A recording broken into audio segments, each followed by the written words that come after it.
Next method, profitability index method. Profitability index method formula. Profitability index is equal to net present value of cash inflow divided by net present value of cash outflow. આ cash outflow કયો કે investment કયો બે એક જ. હવે આ find out કરવામાં તમારે બીજું કાંઈ કરવાનું નથી. નેટ પ્રેઝન્ટ જે વેલ્યુ તમે ગોતતા હતા એ નેટ પ્રેઝન્ટ વેલ્યુ જ ગોતવાની છે. એનો ટોટલ તમે જો એ ઉપર તમારે મૂકવાનો છે ને ઇનિશિયલ ઇન્વેસ્ટમેન્ટનું તો નેટ પ્રેઝન્ટ વેલ્યુ તમને આપેલી જ હોય. જે ઇનિશિયલ ઇન્વેસ્ટમેન્ટ હોય એ જ એના ડિવિઝનમાં મૂકવાનું આવે. આ ફોર્મ્યુલા તમે મૂકો એટલે તમને પ્રોફિટેબિલિટી ઇન્ડેક્સ છે એ મળે. હવે એનો એક્સેપ્ટન્સ કે રિજેક્શનનો ક્રાઇટેરિયા શું આવે તો કે if profitability index is greater than 1 then accept the project, and if profitability index is lower than 1 then reject the project.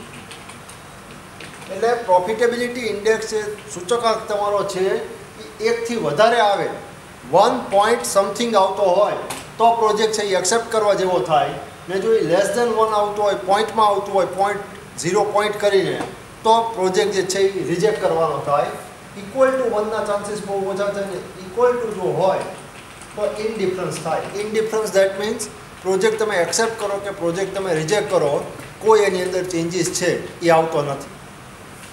Amount તમારે એ જ અગાઉ તમને જે સમ કરાવેલો હતો એ જ એમાઉન્ટ લેવાની છે.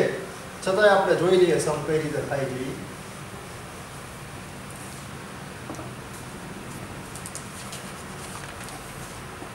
Company is considering to invest rupees 12 lakh in a capital project. Its scrap value is 0 and its economic life is 6 years. Tax rate is 50%. Straight line method is used by the company to provide depreciation. Its cash flow before tax is as under. Before tax તમને depreciation tax પહેલાનો cash flow તમને આપેલો છે. હવે એમાંથી cash inflow તમારે find out કરવાનો છે. Before tax and depreciation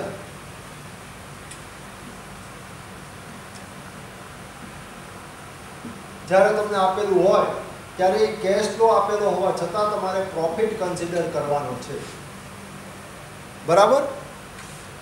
before tax after depreciation જો આપેલું હોય તો પણ પ્રોફિટ જ કાઉન્ટ કરવાનો, બટ એમાં ડિફરન્સ એ તમારે રાખવાનો કે ડેપ્રિસિએશન ડિડક્ટ કરવાની જરૂર નથી. છેલ્લે માત્ર ડેપ્રિસિએશન એડ જ કરવાનો રહેશે.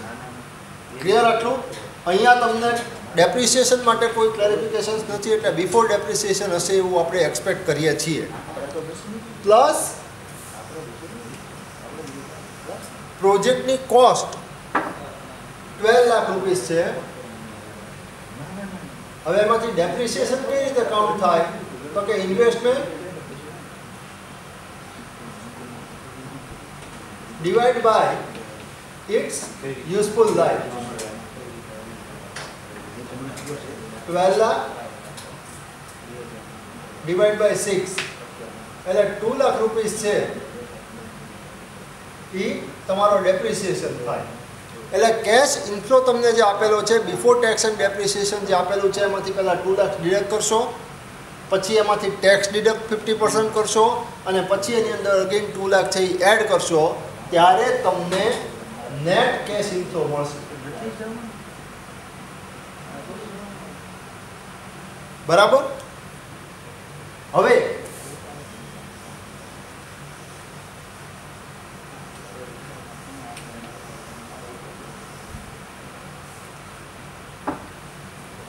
here profit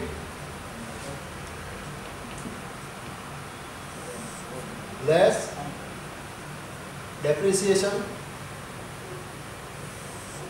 profit after depreciation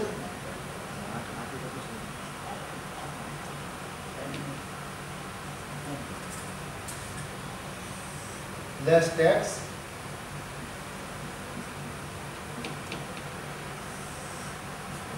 profit after tax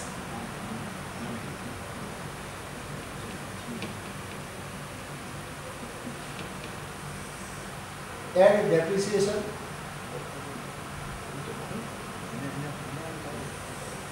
cache inflow.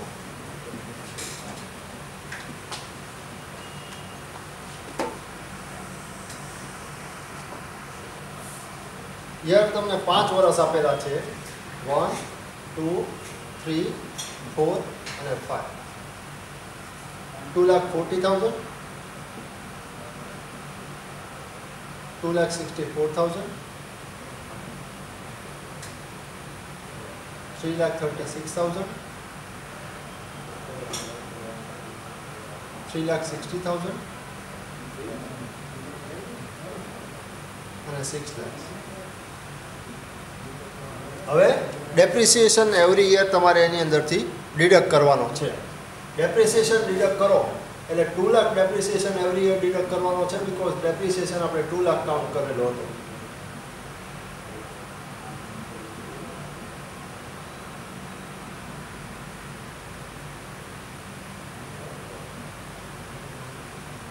$40,000,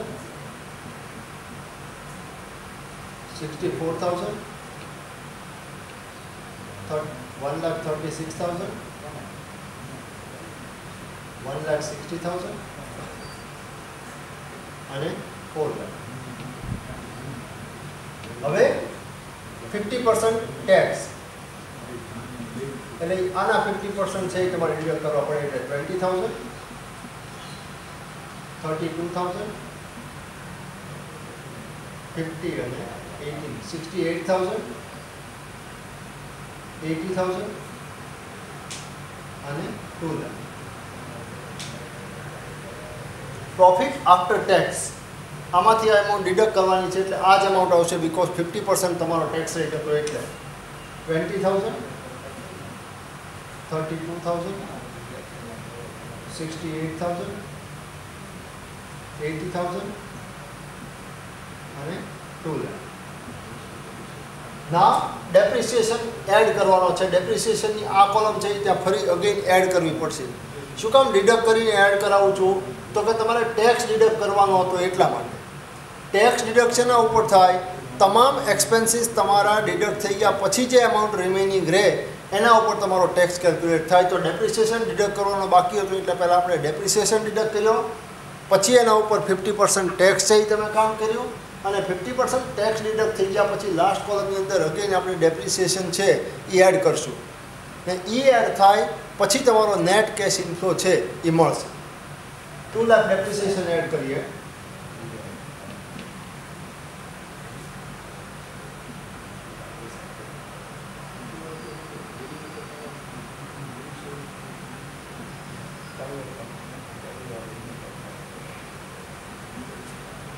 $2,20,000,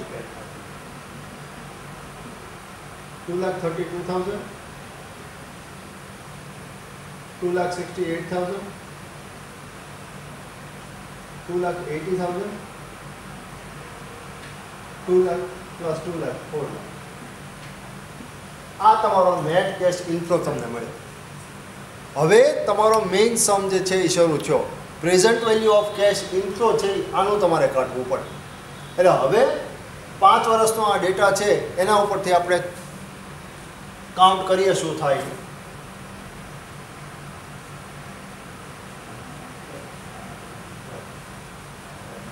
પહેલાં અહીંયા લખી નાખીએ આપણે 2,20,000, 2,32,000, 2,68,000, 2,80,000 અને 4 લાખ.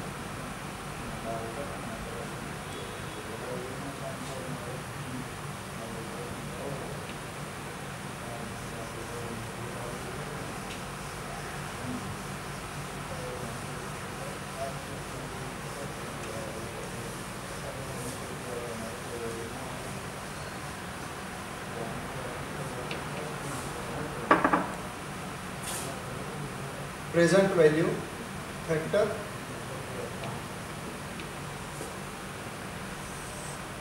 અને પ્રેઝન્ટ વેલ્યુ.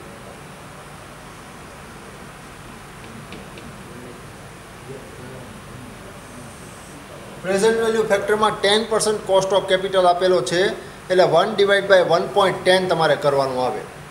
1/1.10 તમે કરશો એટલે 0.909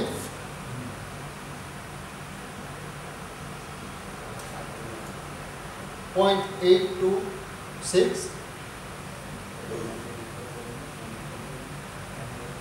0.751 0.683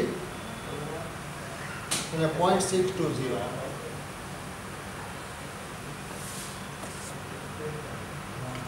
હવે આનું આપણે કરતા જઈએ કઈ રીતે થાય છે.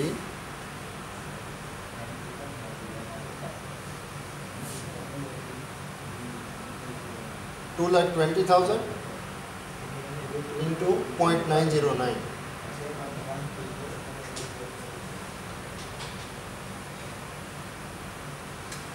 1,99,980. પછી 232 into 0.826. 191,632.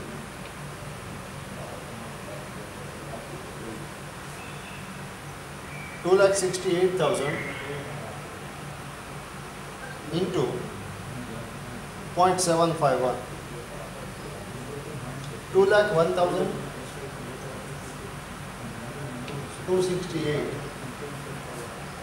2,80,000 into 0.683. 191,240.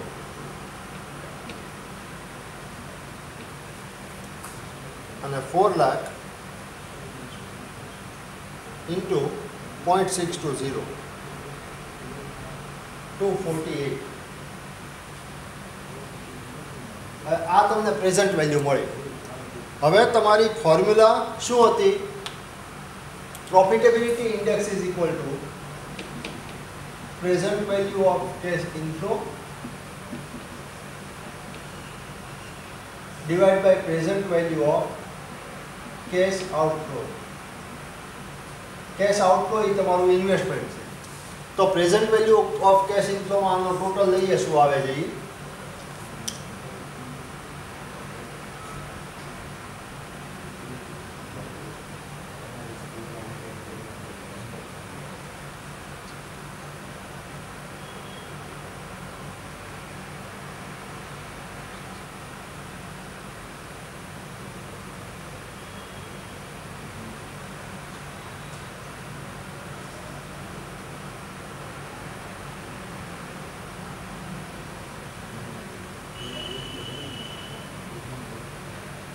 10,32,100 આ તમારો ટોટલ આવે છે. હવે એ ટોટલ જે છે એ તમારે આની અંદર મૂકવાનો છે પ્રેઝન્ટ વેલ્યુ. તો present value of cash inflow શું થયું? 10,32,120 ડિવાઈડ બાય 12.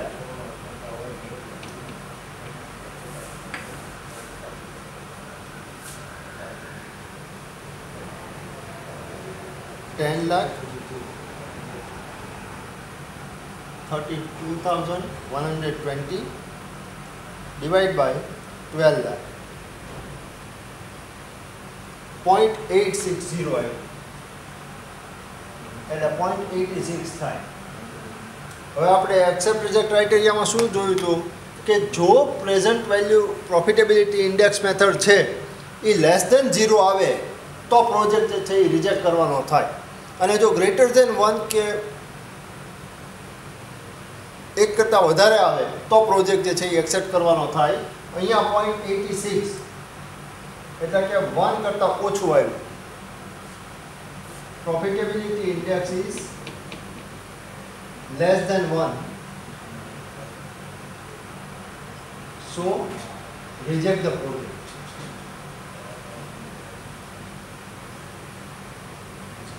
આ લાઈન તમારે ક્યારે લખવી પડે કે જો નીચે તમારો ઓપિનિયન પૂછેલો હોય કે પ્રોજેક્ટ જે છે એ એક્સેપ્ટ કરવો કે રિજેક્ટ કરવો, તો આ લાઈન તમારે લખવી પડે, અધરવાઇઝ આ લાઈન લખવાની રિક્વાયરમેન્ટ નથી.